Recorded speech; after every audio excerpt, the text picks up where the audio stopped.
the calls.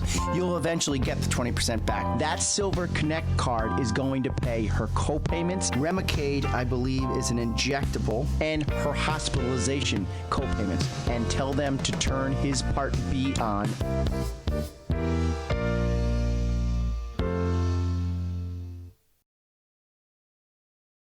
Christopher Mele, how are you? Hey, Mike. How are you? Thanks for having me. Of course. Little background. Christopher and I have been friends for about 5 to 6 years. He was with a big carrier, went to work for the state of Connecticut, has done such a great job with his constituents and colleagues that his boss just received a humongous additional promotion. I don't even know if you call that a promotion. I would say it's basically shot into the stratosphere. Going from starting the first exchange in Massachusetts under the guidance of not Mitt Romney, under the guidance of Kevin Cunahan. Mitt just happened to be in office and picked a great guy. So then Kevin Cunahan is handpicked by the state of Connecticut, and I don't really know if Health and Human Services actually had a hand in that, but I do know that it was Governor Mele and Lieutenant Governor Wyman. Oh, okay. So Governor Malloy and Lieutenant Governor Wyman picked him, which was obviously a great choice. Correct. He then knocks the cover off the ball in Connecticut. As you know, we're a small state, but our enrollment was unbelievably up because of the awareness, because of you, Christopher Mele, with great broker support. I can't tell you how much you did during those 6 long months. And now he is being promoted to take over the federal healthcare.gov. Did I miss anything? That's exactly right, Mike. Oh, it's pretty sweet that we're in the state of Connecticut and it happens to be our guy, Kevin. Yeah, we're all really proud of Kevin. He's done a great job here. He's been a great leader, good strategic thinker. Kevin basically will be working directly under the Secretary of Health and Human Services in the White House, right, as the Chief Executive Officer of the Healthcare.gov Federal Facilitated Marketplace. He'll be in charge of day-to-day operations, project management, and basically his position will be in charge of healthcare.gov, and also he'll be in charge of the oversight for all the state-based marketplaces like Connecticut and other states that have done the same program we did. So he'll be basically in charge of oversight for all exchange-related business. He will be the name in exchanges for the federal government. And it's nice to know that you have his cell phone number, so good for you. You have a wedding coming up, I believe, in about a month from now, so good luck with that. I hope you and your beautiful fiancé have a successful and healthy wedding and everything goes off well. Thank you. How about the Attorney General Jepsen and Victoria Veltri fighting the Anthem original proposal of a rate increase? I think they did a good job with that.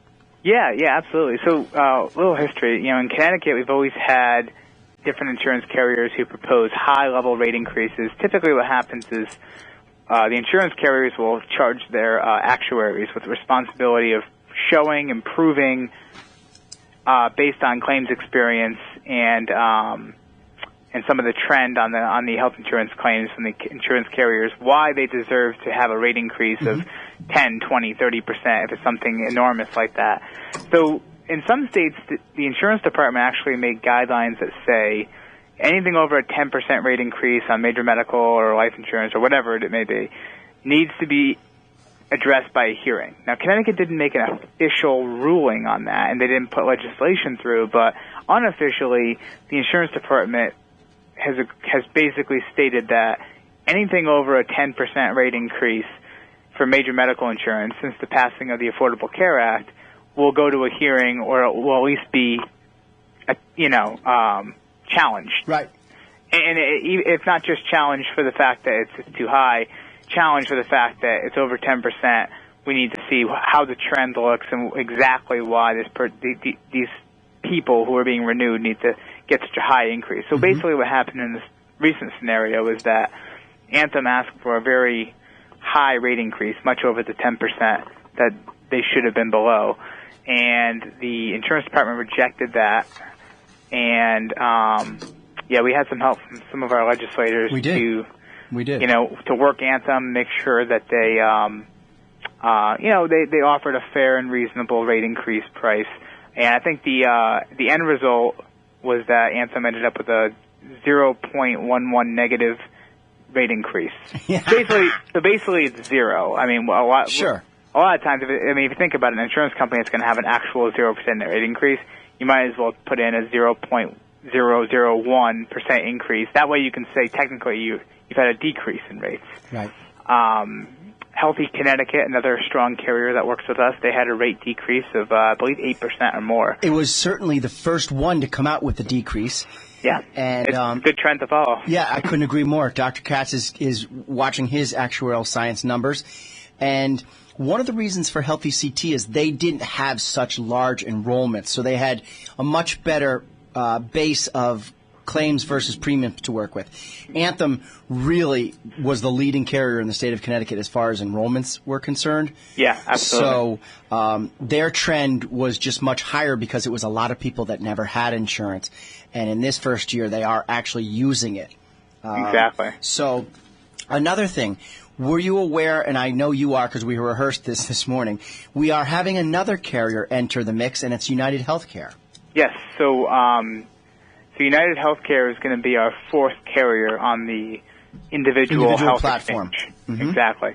United Healthcare is coming in under the United Healthcare brand for their individual policies. We've been working with their business analysts and their actuaries and their product people.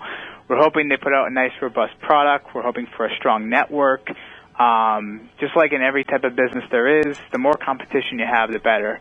It's better for the people out there, which is really who we represent. Better for everyone, you know. Right. I mean, we're a healthcare exchange, and if you think about it, you know, with any type of exchange or marketplace, whether it be the stock exchange or the marketplace for manufacturing a certain type of good, the more type of businesses you have out there marketing different types of product and offering different models and different types of products and different variations, the better it is for business out there. It's better. Competition is better for business, drives down prices for the consumers, and it gives people more choice. And that's then really also what the exchange is about. I couldn't agree that competition is good for the state of Connecticut. Have the exchange been informed that Aetna is dropping the policies that they didn't feel met the minimum essential coverage? Are you aware of that? Yes, I am. Yes. Okay, so put that out there, that it will be an SEP. They can simply go to the exchange or call a good broker like myself. Yep. But they are getting until September 30th. Not a couple people, thousands of people are receiving these letters.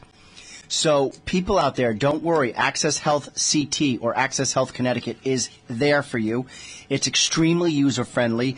Their staff behind the scenes is fantastic. They answer the call within a minute. The number there, of course, is 855-805-4325. And then you could actually put your zip code in, 06705, and it'll say, go talk to G.S. Regan, our reliable broker on Wolcott Street, which is always nice, so thank you for that, Chris. Yep. And if you are an Aetna member out there, simply have no fear, the exchange is here. Christopher Mele, good luck next month. I will have you on regularly starting October 15th because it will be the opening of Medicare open enrollment, and then November 1 kicks in, and people will have a chance to shop their plan around again for the new year. Great. Look forward to it. Thanks for having me on. Would you mind, if you don't mind, could you tell my listeners what the open enrollment for the exchange will be for 2015? Sure. So open enrollment starts for anyone who's looking for coverage starting on January 1st that doesn't have a qualifying event. The regular open enrollment starts on November 15th, and it ends on February 15th. So for anyone out there who doesn't currently have insurance or enrolled through insurance and doesn't have a qualifying event leading up to the open enrollment, they can come on November 15th to sign up for a 1/1 effective date. Mm-hmm. And then, of course, if you do miss the 1/1 effective date through February 15th, it'll mean that your policy will kick in the first of the next month. Yes. Correct. All right. Christopher Mele with Access Health Connecticut. Thanks so much for your friendship and the call. Thanks for having me. All right. Appreciate it. Good job. Take care. That kid's such a good guest. I mean, he's just reliable. I love it. I love it.